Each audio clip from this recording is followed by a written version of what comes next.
Should smacking a child be a criminal offence? Should smacking a child be a criminal offence? And the background to this is that it is going to become a criminal offence here in Scotland, correct? I don't know quite when, but it's on the order book and the SNP are supporting it. So in Scotland, smacking a child is going to become a criminal offence. Anne McElvoy, do you think that is the right way to go? No, I don't. For two reasons. One is I think it's too great. I'll take that. Thank you.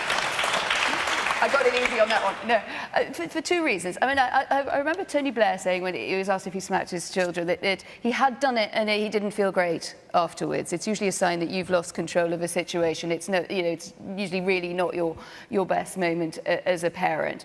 But it's something that some parents want to keep as a sanction and others don't. And I think that should be a choice. And I'm you know, taking as an obvious point that there is a line, and it's, I think, a common sense line between that reasonable punishment and abuse. So the other thing that worries me is the passing of laws which are sort of meaningless because they're incredibly hard to enforce. So either the state would have to really be intervening in the life of every family in Scotland, which is unlikely and would be very unwelcome, or you'll have an endless argument about what was really happening. And I think when you know that there is real mistreatment, then of course you should be absolutely draconian about it.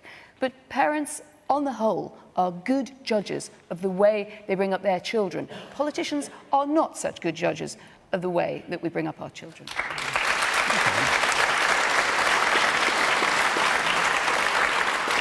So, Jean, how will it be possible to impose this law or make it practical in the way that Anne says you won't know what's going on? Well, let's just be clear, really clear about what's happening. This is a private member's bill that the Scottish Government has said it will not oppose, and I personally support it. And the reason I support it is this. As an adult, there is no defence of justifiable assault if someone hits us. There is a defence of justifiable assault if a child is hit. I don't think that's right. And what this bill is seeking to do is remove that so that children have equity in terms of protection against assault the same as adults. I think that is entirely the right thing to do. I think it entirely chimes with our approach on protecting and nurturing and supporting children, which is what we're trying to do, and I'm sure is the country that we want to live in and bring our children up in. It's not the only thing you're trying to do, because you're also, though it's it seems to me it's suspended for the moment, have this named person scheme, which there was a lot of criticism of, where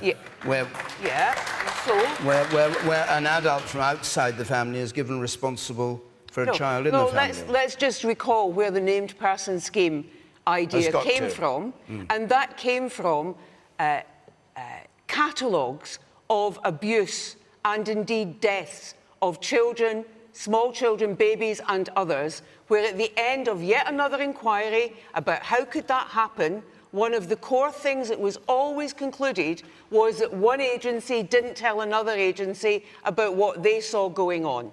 And the idea of the named person is to offer that opportunity both for the family to have support, but for the agencies to work properly together in order to protect children.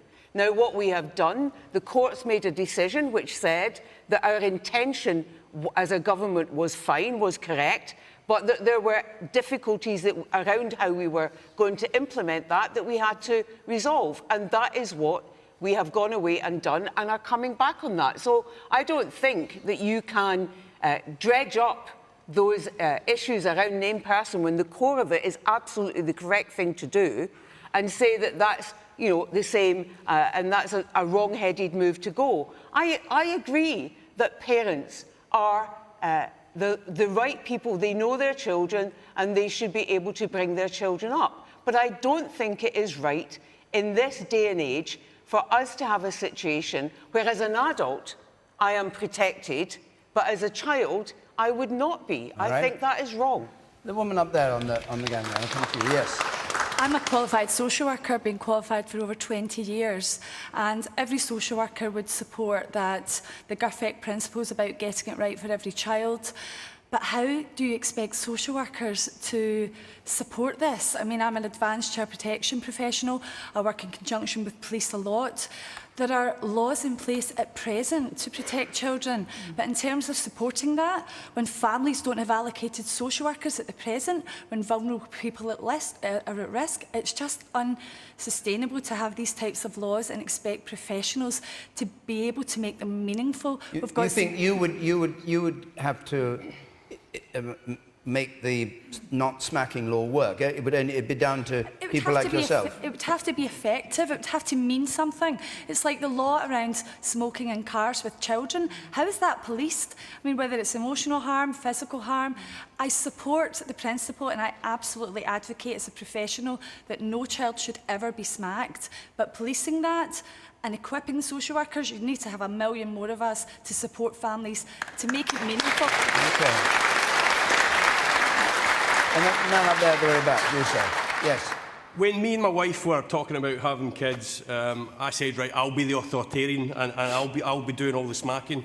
Luckily, my wife talked me round and I've enjoyed it every year since my children have showed up. I totally disagree with smacking children, but I think the SNP have totally got this wrong and that this is unnecessary and we should be thinking about more serious things and getting on with the job of running a government. I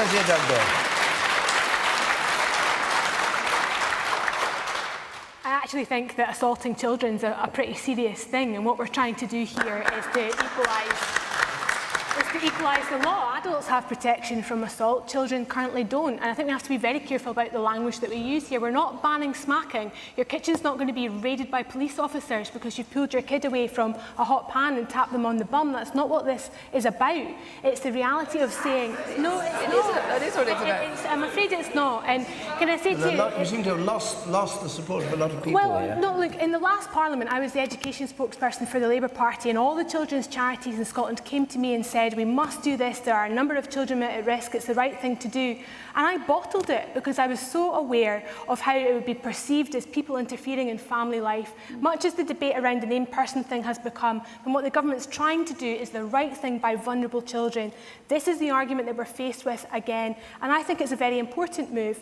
This is a bill coming forward from a Green MSP. The SNP aren't going to oppose it. The Labour Party are supporting it. I've personally signed John Finney's bill, the guy that's brought this forward. I think he's very brave to. And if in just bringing forward that bill, he forces some people to rethink their behaviour and rethink how they approach their children in a physical way, I think that's a good thing. And I'm sorry if that's not a popular view, but it's my job to stand up and represent and look after vulnerable children in Scotland, and I believe that's what we're doing with the ban. You, sir.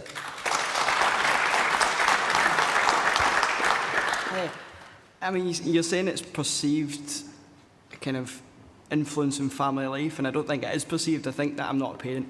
I just got married in July, but I feel like parents are concerned about it, much like the named persons policy. Parents are concerned, so it's like, why should the parents trust the Scottish Government that doesn't seem to trust them to raise their children? I think they're very valid concerns. Daniel Hannan.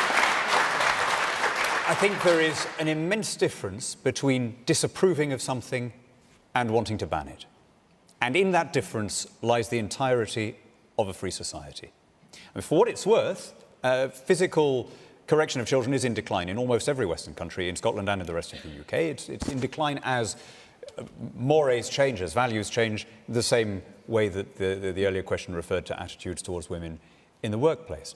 But what we're talking about here is bringing the full force of law in, as we heard from the social worker lady there, I think the most unarguable objection. This is an unenforceable piece of legislation. So why is it being passed? It's being passed because lawmakers reach for legislation almost always as their first recourse to show what nice people they are, and to show how concerned they are, and to show how they're on the side of the kids and so on, without any thought for the practical unenforceability of it. And the worst possible reason to pass a law is as a kind of state-amplified virtue signalling. We should be proportionate in what we do, and we should recognise that the best unit, not just of conveying values, but of healthcare and social security and education, is the family.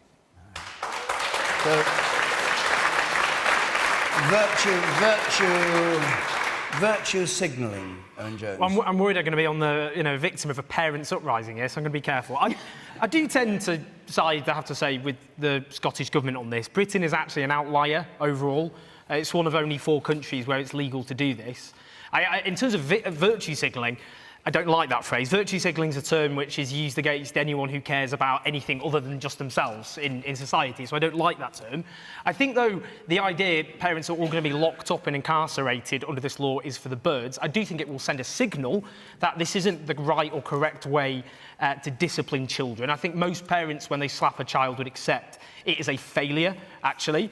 And also, I worry that slapping children passes on a message that is the way you resolve problems and difficulties and challenges as adults. So on that basis, I think it works in other European countries. You don't see the mass incarceration of parents over there. I think we should just get into line, if you like, with where they are in the 21st century. I realise I'm in a minority in this audience. OK.